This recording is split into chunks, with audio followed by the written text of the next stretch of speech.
How about that? Oh, yeah. It's Wednesday at 5 p.m. Eastern, so you know what that means. It's time for another episode of #Event Icons. Presented by Endless Events. The show where you get to ask the icons of the events industry anything. Use the question panel on the webinar to submit your questions. Or you can hop on Twitter. Submit your questions with #Event Icons. We'll be answering your questions live during the entire show. Before we get started, the more people we have watching, the better conversation we can have. So please help share #Event Icons on Twitter and Facebook. Just tell your friends to watch at www.event-icons.com. Now, without any further delay, this is #Event Icons. All right, that went a little bit better that time. I was so busy dancing and grooving out that I wasn't seeing the messages that was telling me that nobody could hear the music on the It was so much better just to watch you dance in silence. Bounce up and down in silence. Well, hello, everybody, and welcome to Event Icons, where you get to hang out with the icons of the event industry. We've had a few episodes where we've looked back on 2017. We had an episode where we looked forward at the technology of 2018.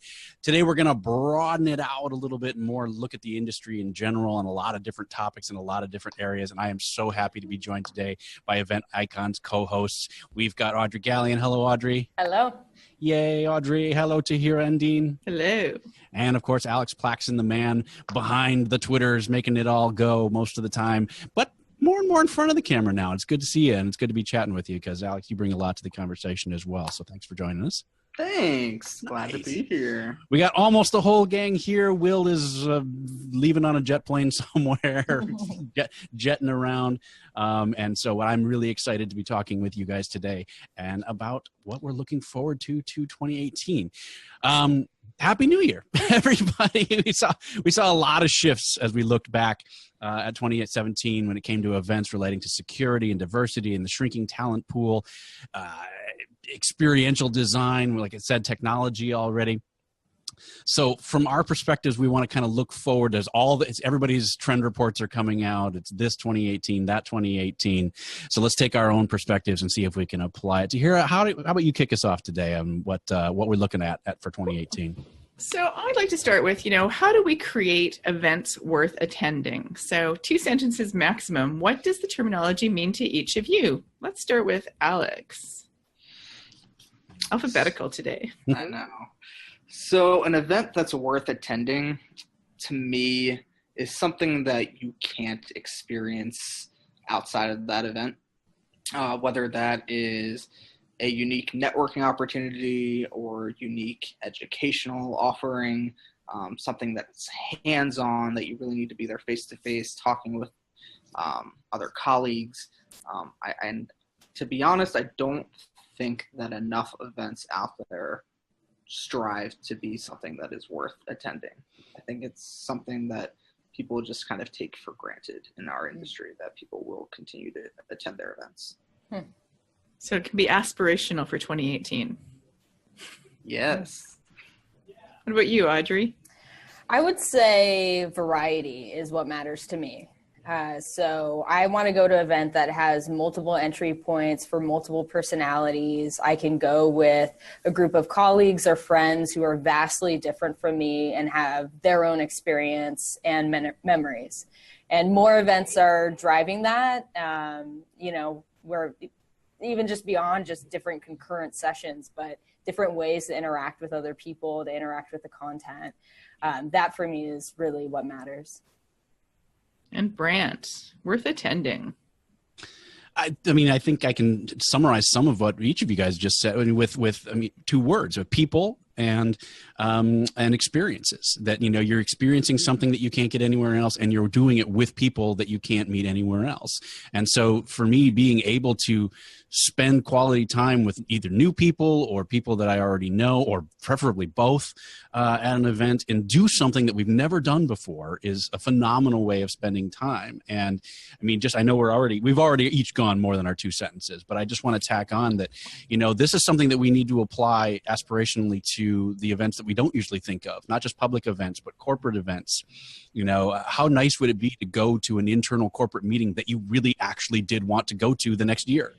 You know, not just because you have to and the CEO has to get up there and give the financials for the year, but to actually look at those events that are not typically exciting and that, you know, you want to come back to, and see how can we make those worth attending as well. I think one thing, Brandt, that you just said, and I think it comes down to this, is shared experiences. Because the reality is the events that we look back on, that we think about on a regular basis, is something we want to continue to attend, is something that we think about the shared experience that we had with other people at that event. I think if you don't have an experience you can look back on, I don't think you necessarily think, oh, that's a must-attend event. Yeah, I think one of the things when you said about especially corporate meetings is really defining that, you know, what is the entrance and exit behavior? So, and really looking at how are we spending millions of dollars or hundreds of thousands of dollars to create something that is not only worth attending, but in some ways transforms you, so that you have something that you leave thinking or feeling something differently than when you arrived at that event. And whether that's a new relationship, a new friend, a new idea, a new collaboration, whatever it is, that something has happened that has changed your trajectory. I think that for me is what makes something worth attending. So, but let's move on, Brandt. Well, one of the topics that, I mean, it's come up again and again, obviously, on this show, including episode 46 last year, and that's the topic of diversity and inclusion. And how do we look forward to expanding that? A lot has been talked about in 2017. I think we got some movement on it in 2017. How is that going to expand as we move into 2018, accommodating needs not only in diversity, but need, you know, from food to prayer, from nursing and napping and reflection rooms? You know, how can we expand that as we move into 2018? So what I would ask is, you know, what is one idea that you guys each have, or that you saw implemented this year, that you hope will continue as we move into 2018? So what's something that we can carry forward as people are, you know, looking to expand on what's already been done this year? Audrey, you're kind of the resident expert, so let's go with you first. Sure. Okay, so, well, obviously diversity is broad, so I really like the way that you asked the question, Brandt, because it's not just diversity of demographic, but needs, personality traits, preferences, whatever. And one thing that I saw, at least I'll speak from my space in particular, is folks creating safe spaces to have conversations that they have not had before. And so everyone's entry point will be a little bit different. And, you know, how you connect to the topic of leveraging differences can vary widely. And we are designing conversations and safe spaces for conversations in a really different way now. And it really doesn't matter what event and type of event that you go to. It seems like every single conference now creates space for that and allows people to kind of dip their toes in and be, again, in a safe way to have that conversation. So I would say if you're fearful to have it, if it feels taboo, go for it.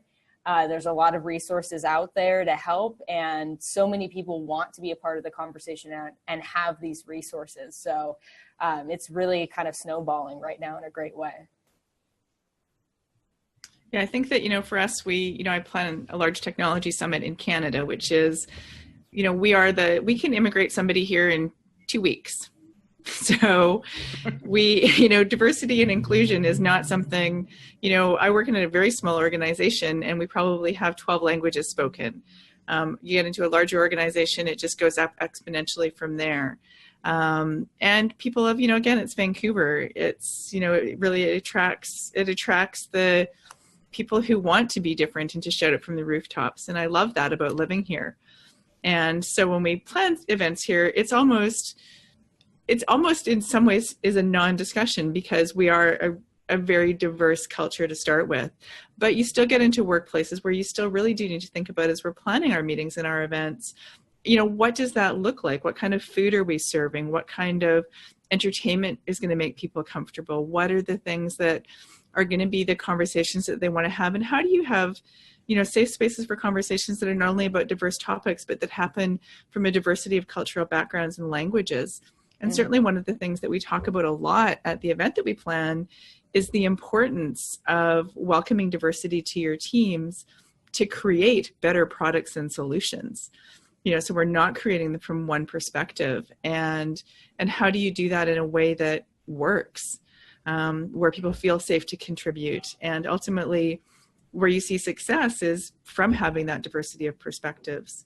So I think that it's one of those things where we have to just keep those doors open and keep those conversations going and make it so people don't need to have any fear of coming at something with a new perspective, because that perspective and the opportunity to poke at it a little bit and be like, oh, that makes sense. We could fit that in. And, I think sometimes with diversity and inclusion, it goes to a little bit of an improv perspective of, instead of us saying, yes, but that won't work, really opening up and saying, yes, and let's look at it from that perspective. So I think, for me, if we just look at things from a yes and perspective when it comes to this, it's a really good start.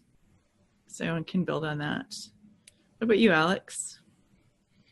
I think one thing we don't talk about often with diversity, I think it's obvious certain things like sexual orientation or race or religion, but I think it's also comfortability with certain things such as technology. I think we don't often consider the fact that someone might not be as well versed or experienced using technology or comfortable or even have access to the same technology that we just take for granted and assume everybody does. And so I think one of the things that I saw this year, which was really unique and I had never considered, is I saw a social media playground at an event. And it was just a place to go and dip your toes and just experience and just have fun with it. There was no purpose to it other than just to experience and get comfortable with it, which was interesting because the people that were using it the most were the more mature attendees who may not be comfortable with social media and may not even be familiar with things like Snapchat. So I think that was really unique and not something that I had seen before. And just for me personally, just to kind of round it out, because you guys touched on a lot of the things that I, want to see carried forward. For me, 2017 was kind of the opening of the eyes to people to something that, Audrey, you hit home all the time, that it's not about checking off the boxes, that it's about diversity of thought as well and diversity of experience. And, that people could have very similar economic backgrounds and could check off diversity boxes, but could be very, different in experience in their worlds. So I would like to see people continuing to expand on that, because I think that is where you start to expose yourself to alternative beliefs that, may challenge your own and are able to get you kind of out of your comfort zone a little bit, like you guys talked about. Audrey, let's turn it over to you for your questions for 2018. Yeah, well, I think this is a perfect transition. And Tahira, I really like your comments in regards to the diversity space, because at the end of the day, we're just trying to be more innovative. And to get to innovation, we need to be comfortable with risk. We need to be comfortable with navigating differences. And at the end of the day, that just brings us to thinking about what is our talent in the event industry right now. And there's kind of two different things going on, right? So first is the entry point for folks to get into the event industry. There's plenty of hospitality management positions out there. You can go get an education in event management and, get into a program and, seek that out. But really at the end of the day, most people's entry point is through experience and not education. And that's certainly, I can say for myself, getting into events was certainly opportunistic. I didn't study it in school. And half the time when we have guests on the show, they're going to share a similar story. At the same time, we have this younger generation coming in and realizing that producing events is long hours, it's tasking, it's difficult, and there is a high chance of burnout. And we've seen people burn out quick. And so there's these two different pieces going on, and wanted to see if you all could comment on either one or both in ways that we can improve this. So I'm thinking it in, how do we make the event industry more accessible at younger ages? And how do we kind of rethink workflow and the way we get from point A to point B to execute an event? Tahira, would love to start with you on this one. Yes. So I am one of the few people that, started with education and not with experience. And it's very unusual. It just happened to be the circumstances of my life. And so, but I also teach. And so I see those students coming in. And, over the course of 15 or so years of teaching, I've definitely seen a few people who've stayed in the industry, but such a very, very few. And for all of those reasons, I mean, it is hard work. And, what people don't understand when they attend a conference and they're, oh, I'm so tired, breakfast was at 7:30 and then the gala ended at midnight, which meant that we were there at 5:30 and left at 2 a.m. And as much as you try to shift that out and create shifts on site, it's a very difficult thing to do. And especially when you are really a lead on a program, you want to be there and make sure that everything's good, because we're also a bit control freak about it. So I think it's, what it comes down to is the thing we've been talking about sort of throughout. When we talk about, creating a worthwhile event, it's about building trust. When we talk about diversity and inclusion, it's about trust. When we talk about talent, it's about building trust in our teams and knowing that if I'm not there to make sure that the last, beanbag chair gets put into the proper spot, that it's okay that somebody else did and that it doesn't actually need to be in one particular spot. So, so there's some things, it's about really understanding what we need to have control over and be there and be responsible for, and trusting other people to also get that job done. And I think, there's some lessons for us in a generation coming up that has more focus on balance and understanding that it doesn't have to be a 60-hour work week. It can be a 40-hour work week. And if those hours happen to be from noon until 8 at night, who cares? Other than meeting your client demands, it doesn't really matter when the work gets done, as long as it gets done. So, as we move to a more gig-based economy, as we move to a more project-based workflow, for almost anything, we talk about innovation.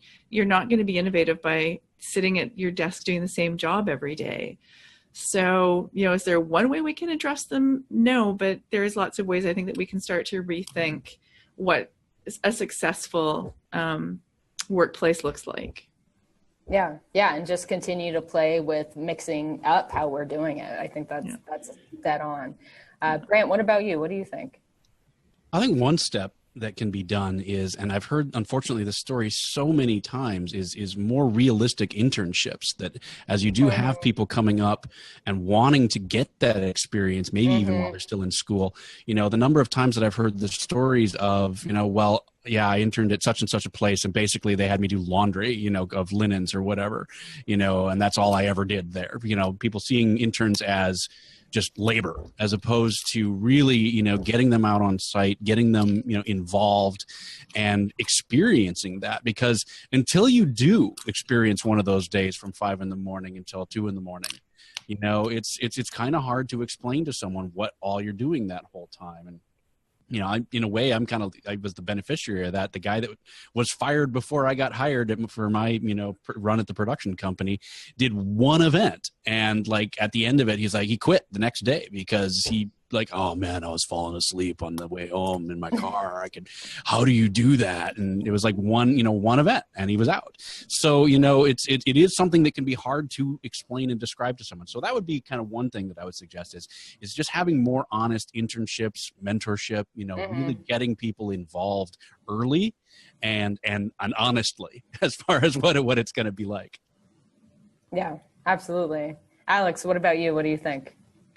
I'm similar with Tahira in that I did go to school. I got my master's degree in event and meeting management, and I can tell you that every single person in that program was there to be a planner. And there was really very little education about all the other roles that need to exist to put on an event. It was very great. So what are you going to do to be an event planner? And so when I did my internship, I ended up getting a job. I did a business development at an experiential marketing agency because I wanted that business side of it and kind of that supplier agency experience. But I also did an internship as an event coordinator for an association in DC. And I handled speakers and all of that. So I kind of got a sense of what did I enjoy and what didn't I enjoy. And I think what ends up happening is a lot of these people who are in school to be planners don't discover till after they're out of school that that's not even what they want to do. So then they just leave the industry and go do something else, opposed to being presented with other options within the events industry.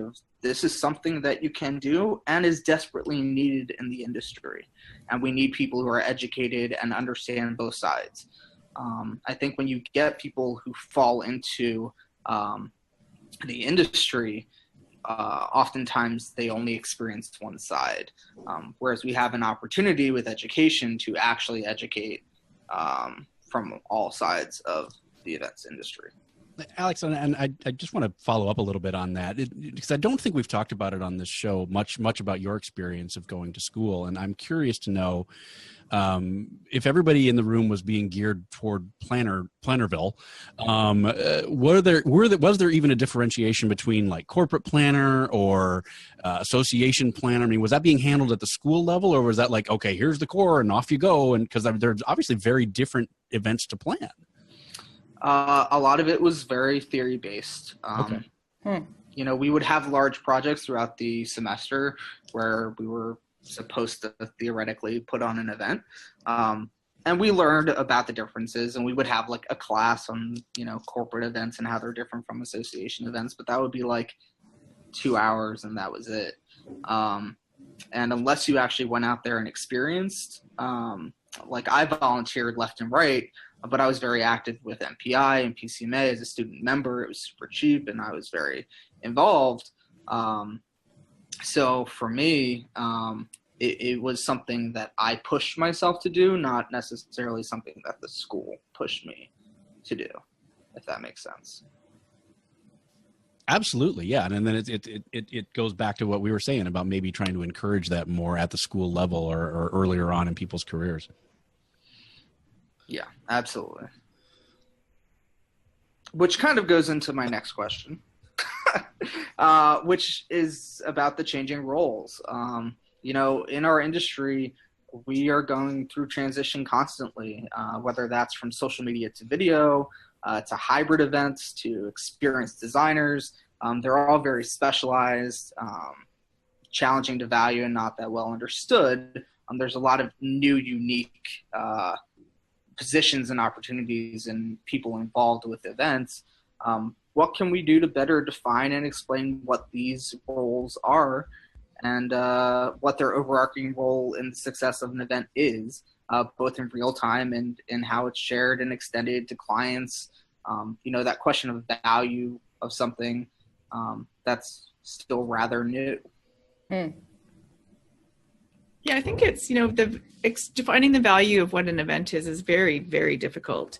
You know, and because we're not really good as an industry at what are our clearly stated objectives and how are we going to measure them and what is success going to look like to our end stakeholder, because we often have so many layers of events, let alone when you start trying to explain to somebody, well, you know, then we're going to have a social media team and they're, you know, charging out at $500 a day per person and you need 4 of them because there's different mediums and you have a 10,000 person event that you need to follow around. And you know, and then you're going to have your, you know, your videos, they don't just happen by magic. So every video you want is going to have a price tag that goes along with it. And, you know, and you want to capture, you know, a story afterwards, and you want to have great PR around your event, you're going to have to, you know, work with a PR agency who's specialized in that. And, you know, let alone all of this typical costs of air and hotel and food and beverage and the things that we know that we have to pay for. So it becomes about having to really explain a whole new language to people who are a social media what? Like, can't a co-op student do that? They could, you know, absolutely. And they probably can do it quite well,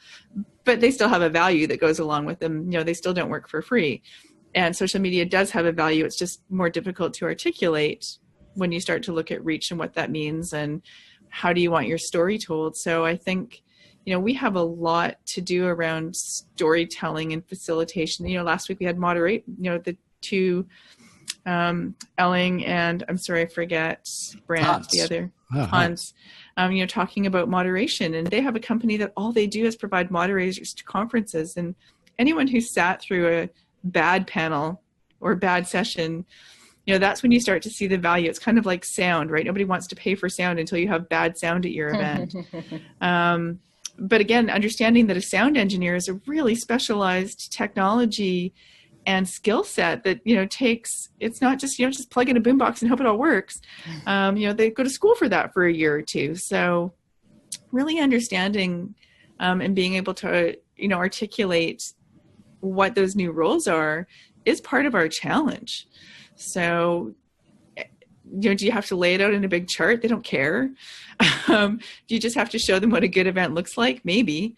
But then some understanding of the human resources that it actually takes to make that happen. We're not going to have robots mixing sound anytime soon. So we've already got, there's a robot inside the board, but you still need a human who can listen to it. So it becomes a bit like that, right? What do you think, Audrey? I mean, I think the other layer to it is understanding what your end goal is for your event and what you need to stack and invest in to get there. We're masters of work back schedules, but what about work back goals? What is my ultimate video or PR campaign that I will end up with, and what do I need to capture to achieve that? Who do I need to engage? Who do I need to, champion to be attendees that are living our brand and showing the brand? Who do I need to involve to capture that? I mean, even just answering those simple questions can start to align of who do I need to build on my team and where do I need to invest the most. But, if you get into, particularly with a lot of folks who are doing, whether it's corporate, association, annual events, it can be really kind of a machine. It's the same thing. I have the same budget. Oh, we went over. Okay, let's increase a little bit. And, oh, I guess we can leave the food out longer and afford some more sodas or, whatever. The cost adds up so quickly. But when it comes to reach, campaigning, visibility, and really putting a vision together as to what you want from that, besides, put aside the surveys and the actual skeleton of the execution, I think you can do a better job at building your team and knowing exactly what you need to be successful. But that's all part of the process. And I think a lot of people do that, but knowing the resources that are out there to help you achieve that is a little different. Well, and also, what if you're building the survey and the survey isn't, the speaker was good 1 to 5. That's not the survey. But what if the survey is actually, you're doing a sales training and the survey is actually follow-up questions that come out once every 3 days that your salespeople have to answer, that's tied back into your learning management system. Yes. That says, yes, we achieved this goal of people actually learning about this new product that we have to sell and being able to, share that information with our clients because they learned XXXXX. That's a totally different type of survey and learning and performance design than, food was good 1 to 5. Like, who cares? Right. You can walk around and know if the food is good or not. So it really becomes about that much bigger picture of, articulating, deciding, and then when we start to get into changing roles like social media, video, hybrid events, you have to have hosts with different capabilities. So you've seen that, I'm sure, Brandt. Well, yeah, that's what I wanted to key off a little bit on is as we keep adding these roles, part of the problem is that we can't even agree amongst ourselves what these roles are and what they're, how they're defined, especially like on the production side. What is a director versus a stage manager versus a show caller versus, we even within the industry, there's not an agreement as far as what these roles are. The roles exist, but what we call them seems to shift from person to person. So I think the way that you overcome that is having conversations like these. And so it's, going back, I'm going to take it all the way full circle, is to getting together with other people that do what you do and having conversations, right? And so all the way back to the beginning of that's why it's important to have meetings, to have events, to come together with people that you don't get to normally talk with so that you can have these conversations. Say, now, what do you call it? And what do they do? Okay, great. Oh, I like that better. No, oh, you know what? I'm totally changing what I'm doing. So I think that's one way to help accommodate all of these new roles is just continuing to have frequent and public conversations about them, and to talk about the importance of it. And again, going back to kind of that difference between corporate and association, a lot more of the public events were faster to get into social media and things like that, as opposed to, corporate planners scratching their head going, well, why do I need a Twitter feed? You know, that kind of thing. And associations as well, as they struggle to wait, we do need social media. Oh, yes, we do. You know, that kind of thing. So having those conversations, I think, is probably the biggest part of it. Well, and I'm glad you said that, because I think one thing also when it comes to explaining what these roles are is not only having conversations with the people within our industry, but the people who sign the checks at the end of the day. Because it's easy to explain to an event organizer, hey, social media is really important. This is all the stuff that I can do for you. It's another to have to train that person and teach that person to explain to their superiors why it's necessary, because it just ends up being a line item that says social media and it's $15,000, and the CFO is like, why did we spend $15,000 on something that our intern could have done? And then if we aren't explaining properly and training people to explain it to them, then that's when you don't get hired the following year and they bring on someone else who does a terrible job. I've experienced it myself. And, you know, and it's funny that you mentioned different people in different roles, because part of my team on social media is someone who can be in front of the camera, who is comfortable with improv and interviewing. And that's someone who has to be trained and has to have that skill set. You can't just put anyone in front of a camera, especially when you're doing live video. And so I have a stable of people who work with me who are trained to be in front of the camera and interview and know improv and look a certain way, because that's essentially the brand being presented to the public. And you want someone who's going to represent the brand appropriately. And you sometimes have to spend money to do that. So then when I see, I had a client who didn't bring me back. They ended up having a sponsor take over their social media, who also did media. And I watched this year, and I saw the person, and they tried to copy exactly what we did last year. But rather than it being someone who was professional and well-dressed and knew what they were doing and had the experience and the improv talent, and it was, a couple kids who probably had never done this before. I'm sure they knew how to tweet great, but they had never been in front of the camera. And frankly, it looked terrible, and it made the brand not look great. And they would have to stop and start, and they just did not have that experience. And so that experience costs money. Mm-hmm. And getting someone to explain this is why we spent $15,000 on social media is really hard, unless, like I think Tahira said, unless you've experienced it poorly. So speaking of poorly, so I think that, one of the things I wanted to talk about that for one of the things that came up over and over and over again in 2017, which we've talked about a bit, is security, right?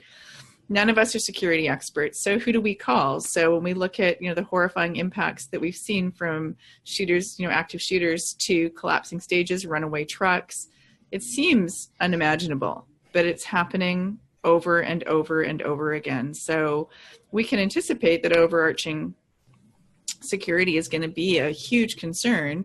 We can't get away from the impacts, in this case, positive impacts of bringing people together to meet face to face. That is where trust is built, where relationships are deepened, where collaborations happen, where innovation grows from. None of that is going to happen in a phone call, unfortunately, or fortunately for us in live events. But, it's huge. So when we look at specialty roles within events, how are we seeing that change with security? So what do we need to add to the budget for that? Do we need to be scared of it? Do we need to be cautious? Do we need to be optimistic the world's going to get better? What do we do about this whole, will good defeat evil, and how do events have a role in that? It's a big subject. I'll leap in. Do it. This is something that has been on my mind very heavily this year.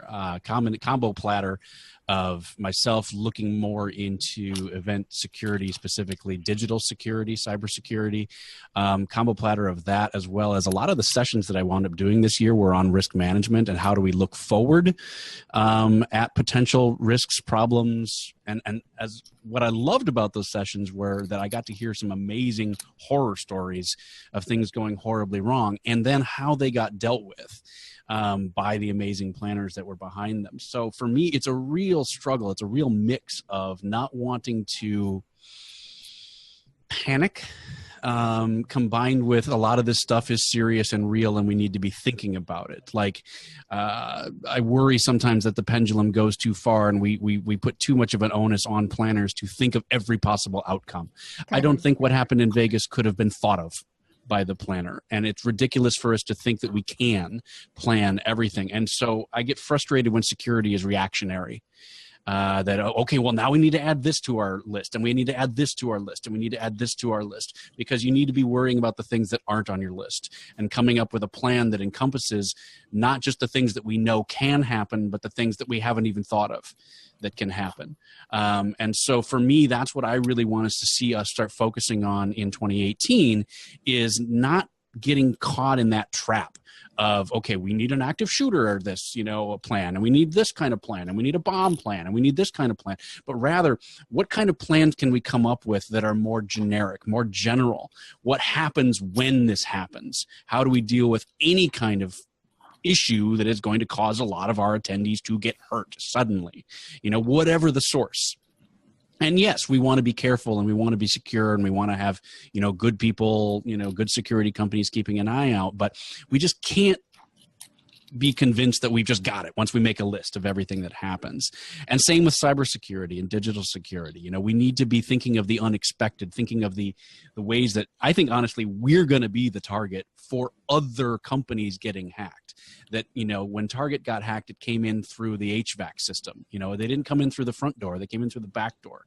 And I am incredibly worried about the lack of security that we have in the event business, and that we are going to be a target to get to other companies. Not that we ourselves are going to be hacked, but we're going to be the avenue.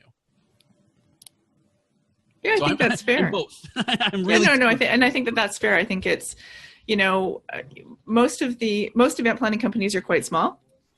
Most of the organizations we work for are huge. And so you're right. We're not going to have, in my 5-person company, there's not going to be the same level of cybersecurity in particular that I would expect my multi-million-dollar global giant clients, that Fortune 1000, Fortune 5000 to have. And so that is something that I think when it comes to cybersecurity, we really need to look at what the expectations of our client are, and then how we can work together to support an end solution that is going to ensure that they're, if you're planning particularly an incentive program to a foreign destination, we're collecting people's family names and home addresses and credit cards and passport information. That is stuff we need to keep that stuff locked down. It's critical. It's not optional. So, coming up with something that's going to do that in a way that everyone is comfortable with is really important. And it's not the obvious information either. I mean, that's the thing that really is scary to me, is that we okay, credit card information, right? Sure, we got that. That's the stuff that tends to get locked away. But, so many times we see an Excel spreadsheet that has, everybody's home address, their email address, and their phone number. And if you're looking at the, C-level of your average corporation, if you've got all of that information for all of C-level, you've got an amazing campaign to be able to just go in and send an email from Bob to Joe to Jane, and and by the way, click on this attachment, and then we're done. So yeah, it's about being careful, right? And I am also so Mr. Downer when it comes to security right now. No, but someone's I think we just need to be realistic, and like I said, to work with the people who literally are smarter than us. Right, there's a lot of people out there who are trained in things that I will never understand. And I'm okay with that. I think that, as long as I have an avenue to those people, and I would say the same about, on-site security. It's, we've probably all worked at events where there is really no security, maybe somebody at the door checking a ticket, versus, security that is, very, very, very high level. So, and seeing the difference in those two things, and seeing how the work ahead of time that goes into it. To make sure that things stay secure. Security isn't something, and I think that this is really important, security isn't something that happens the day of your event on any level, right? Security is something that you do need to think about, what are some different scenarios that could happen? What's the chain of command so people don't, who is not going to panic, right? Because there's, some people are panickers. Just know who those people are and don't put them in charge that day. Or, in that chain of command, because just, sort of like know your team, right? And know who you're going to call and how you're going to respond to things. And then when something does happen, as it almost inevitably will, you can then manage it. And I think quite often too, our venues are generally pretty well versed, particularly larger hotels and convention centers. They have a plan. They have a security flow, a chain of command, a way that, who calls 911, where does an ambulance go? Where do the police go to? How does fire move around the building? Whatever it might be, that happens unexpectedly, they're going to have a plan. So ask for that plan, be part of that plan, understand, am I just talking to my manager on duty and making sure that my team stays calm and helps keep people around us calm? Great. Does everybody need to duck and run? There's going to be some things that are so out of your control that you're just going to respond to them as you can in the minute, but having some information to back that up, I think is really important. And like you said, not going over don't go crazy. Yeah.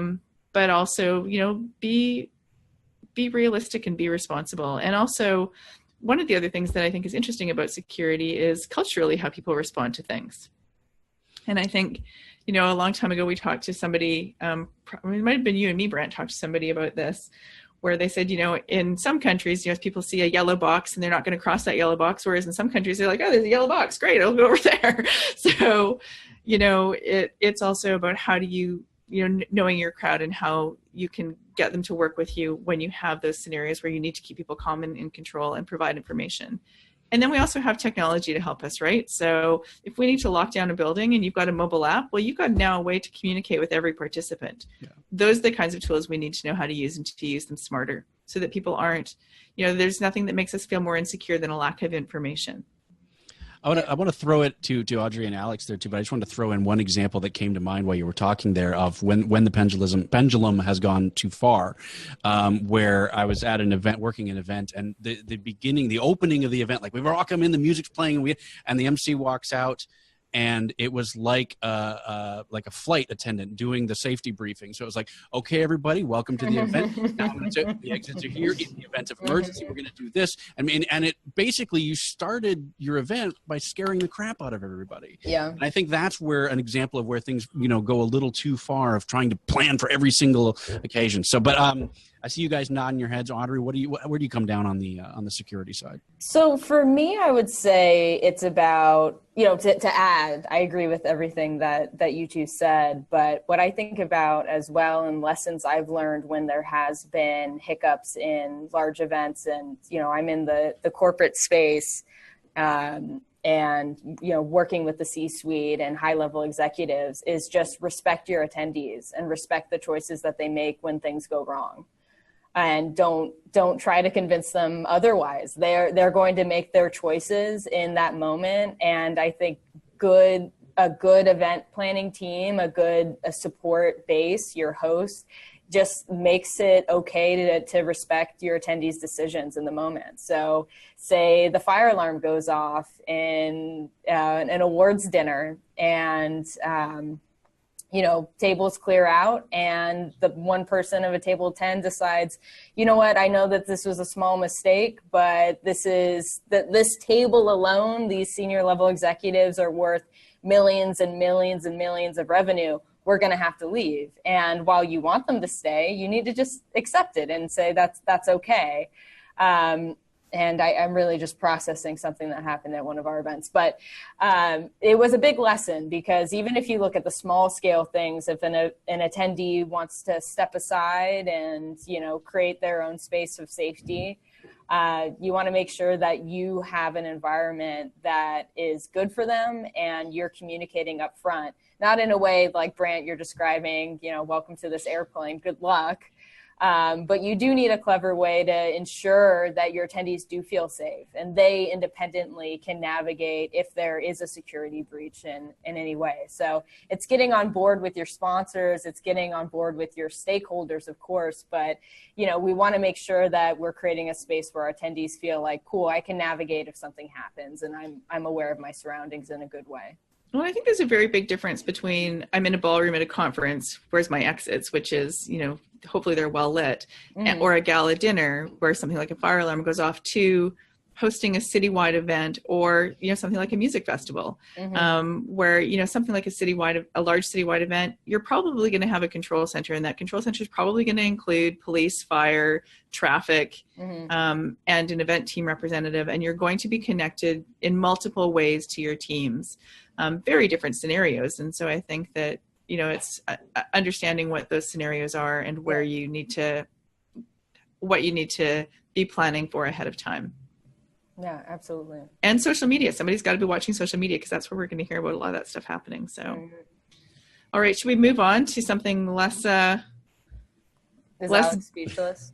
less depthful, and something that we can look at what 2018 is going to bring in terms of events in a more lighthearted and fun kind of way? Sure. Audrey? Yeah, let's talk about experiential, the buzzword of the industry. And just the best word to throw into a meeting if you want to sound like the event's going to be great. Let's beef up experiential. And it is fun. It's a funny word, right? Because it's kind of, you can't help but ask yourself, is an average event meaning that you did not engage enough? Were there not enough experiences? Every event needs to be experiential. So what does it really mean when we're talking about this? And what is that next wave of creating new experiences for our attendees? And it's not just brand activations or virtual reality, whatever, I think it goes beyond just that. And you three probably know this better than anyone. So want to get your sense. What do you think is happening? What should we expect in 2018 in regards to an increase in experiential planning? Alex, let's start with you. We haven't heard from you in a while. So I think one of the things that you're going to see a shift in the industry is the way that we think about our meetings as brand experiences, whether that's a corporate meeting or an association meeting or a festival, etc. For most of our attendees, like we as a whole probably attend multiple conferences every year, but for a lot of attendees, they might only attend 1 or 2 events a year. And this is their only opportunity to interact face-to-face with the brand. So if they are a member of an association, the only time that they're going to interact face-to-face with that association might be at the annual event, at that annual conference. So are we as event organizers thinking about the experience from is this how we want our brand represented to our attendees and our members, the only chance that they have an opportunity to actually interact with us face-to-face? Is this a good representation of who we are? And is this what we want them to think about when they think about our organization? And I don't think we think about that enough. I think as someone who spoke at 14 conferences last year, and sometimes I never left the conference center, some events I could not tell you which was which, because the experience was literally identical. And every conference center looks just like every other conference center. And when you don't experience the city, it's like they all blend together. So I imagine that the experience for a lot of attendees is similar. A conference is a conference is a conference. So I think when you think about experience design, you have to think about, is this how we want people to think about us? And are we different enough from everyone else that this is something that people are going to want to experience again? Yeah, absolutely. And it's small changes that you can make to really create a space that doesn't feel like you're in the same exact hotel with the same exact signage with different colors and just that monotonous, repetitive piece. So yeah, absolutely. Brandt, what about you? What do you think about the experiential of 2018? Yeah, a little tired of the word, but I'm not gonna stop saying. yeah, it's yeah. The issue is I think somebody finally put a word on something that the best planners already knew. Yeah. We just found a word for it. And so, we shouldn't be at the least bit surprised that became kind of a buzzword in 2017, and it will continue to be until we're all sick of it and find a new word for it. But it is again going to, I think the experience has always been, an important part of events, especially, like I say, for the planners that are good at it. So it's going to continue. And so, to go back to kind of the original question, as far as how do we continue to move forward in the experience department? Some of the better techniques, that have been gaining momentum over the course of the last couple of years is, using personas, thinking about your attendees and really giving them a personality and who they are and what their background is, and diving in a little bit, and more than just, well, I wonder if they'll like this, really putting yourself in the shoes of your attendees. And an idea that I keep floating out every couple of years is actually having, undercover attendees. I think it would be great to have a service that undercover attendees. I'll keep floating it out until somebody wants to hire me to do it. Let's do it. Let's quit right now. Because how awesome would that be to have someone, an objective person, come into your event and say, wow, this is exactly the same as every other event in your industry, or wow, you guys knocked it out of the park. Wouldn't you want to know that from, because I don't think you get it from the surveys, as much at all. You can try and pay attention on social media and keep track of, the yays, but generally the people who, are the loudest are the ones that either hated it the most or loved it the most. So, what are the 60% in the middle thing? So that's kind of my take on it is continue to put yourself as much as possible into the shoes of the attendee and really track what their experience is from the beginning to the end, past the end, once they got home, what's waiting, and beyond, and really take it all the way through. Yeah. It's hard sorry to hear. It's so funny. It makes me think of relationship advice. And when you're in a relationship, you can't actually see reality sometimes, and you just fall into the same patterns. I wonder. But Tahira, what do you think? Well, I was just going to tie it back to what you said earlier, which is that idea that, as you go into an event with different people, that it's actually okay for people to have different experiences. So this idea that you can't create one experience that's going to make 1,000 people or 10,000 people feel the same thing. So how do you then create different environments that tie into different, and back to that diversity, right? So how do we personalize, customize, localize, whatever word we want to use for our experiential events? How are we okay with creating different experiences? So if I'm an introvert or I'm an extrovert, if I need time to reflect, if I need time to find a safe space to have a conversation with somebody, if I just need to put on headphones for 10 minutes and just pretend that I'm listening to music and ignore everybody, where can I go? Is there a special room I can go and do that in?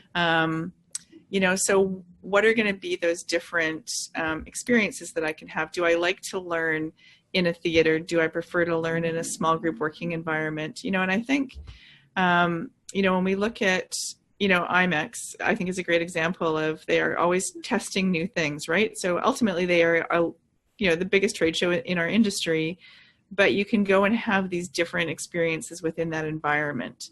And I think every event, and they can push the boundaries because it's for our industry, but you can see, does this work having this is basically like a big igloo for 150 people. Would my event like an igloo? Does a campfire for 10 people who are deeply interested in a topic that isn't of deep interest to a lot of people, but the ones who are super passionate about it? Can I have smaller conversations about those kinds of things? And the answer is yes. You look at even something, and Adobe's another great example. Where does the knitting club meet on site? Because there's a knitting club. What about the people who are not the traditional? Not everybody just spa and golf. So what are those people going to do? What, does experiential mean that during the evening networking reception, I can go to my Al-Anon meeting? So it's doesn't have to be one thing. And I think that's, of course you can use the word in a meeting and you can charge 20% more. There's something to be said around value for that. But I think it really is about, you know, and I know when we plan our event, people are like, what's going to be the coolest stuff that happens? And I was like, you know, I still have 4 months, and we still have a lot of sponsors who are now just getting on board with what their activations are going to be. And a lot of the experiences that are going to be created are going to be, how do we create an experience that aligns our brand with their brand, which aligns with the attendees? And that's part of what makes an experience successful, you know? I think that there is a lot of different ways that we can define it. And let's just be open to trying something that you're not just going in, sitting in a room, hearing your safety announcement, listening to some presenters in the dark, fading in and out, going out, getting your cup of coffee in a lineup that's too long, and not really being prompted to have a conversation with somebody, and not, you know, having time to reflect on what you've learned. So I think there's just a lot of small things that we can do better. You don't like 90-minute panels? Oh, well, you know, I did maybe kind of write a book about this, but no. Nice. Well, we have to start wrapping it up. Unfortunately, the hour has flown by. We do want to know what you folks think out there as you're listening live, as you're listening, you know, after the fact. I know a lot of folks listen to the podcast feed. A lot of folks join us on demand. Join the Facebook group. The Event Icons Facebook group is newly created. We're starting to see a lot of conversation going on there. So please join us there. If you want to throw in what you think should be pulled forward from 2017 into 2018. We had kind of on our list talking about technology, but since we need to kind of wrap it up, I'm going to say go back and listen to or watch episode 92. So not that long ago, where we sat down with Corbin Ball, Jim Spellos, and Nick Borelli and talked about the future of event technology there pretty in depth over the course of the hour. Great episode that I really enjoyed doing. So go ahead and check that one out. You're going to have to embrace the technology because it's not going away, folks. So that's that. As we wrap up, what do we do? Does you guys have any resources as we kind of finish things out, since we have just a minute or so here? I'll get things rolling, give you guys a chance to think about it.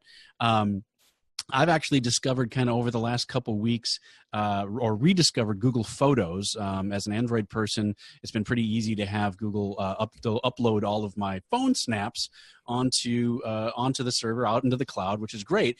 What was bothering me is that I didn't have a way to get them back down and really keep them all together. So what I discovered is that Google has revamped its Drive app for both Windows and Macintosh, and now you can sync your Google Photos as well. So now you can get a local copy of all of those photos out there. Always made me a little nervous that they were just hanging out in the cloud and I didn't have that local copy for me to get backed up. So check it out. It's called Google, they changed the name of it to, I think it's Google Backup and Sync. And that lets you back up and sync your Google Drive account. And so you have to go online to your Drive account, and there you can enable the Google Photos folder. And it just appears as a regular folder, and they're all marked down by year and by month. So it's great. Really easy way to have all of those phone pictures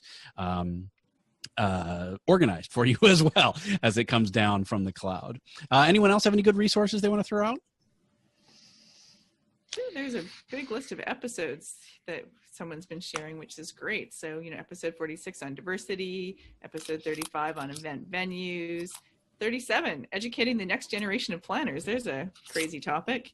93, which we just did last week, the panels in moderation, which I listened to actually this morning on this podcast. It was great. Super interesting. Just really simple ways to think about how we make those better. 62, event tech security. Oh, there we go. Cybersecurity.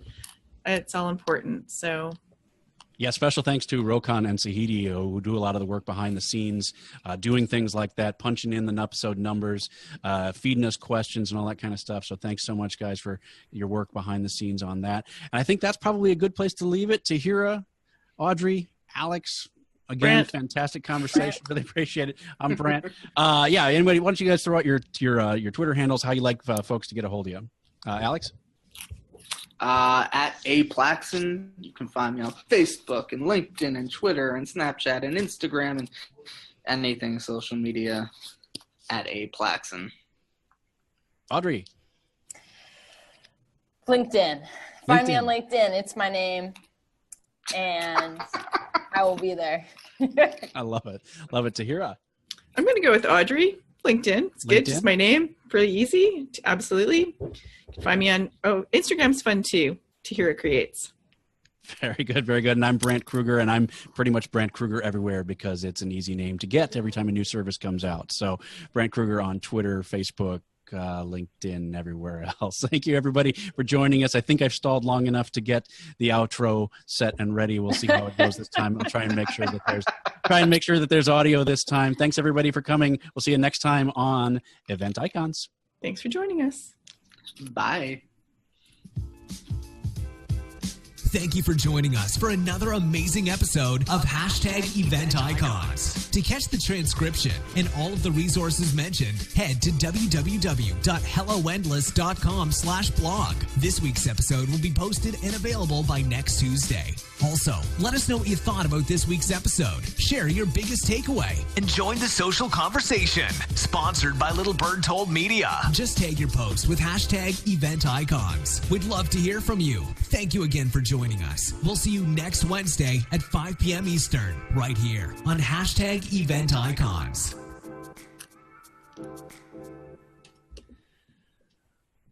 All right, stop that. Stop the recording.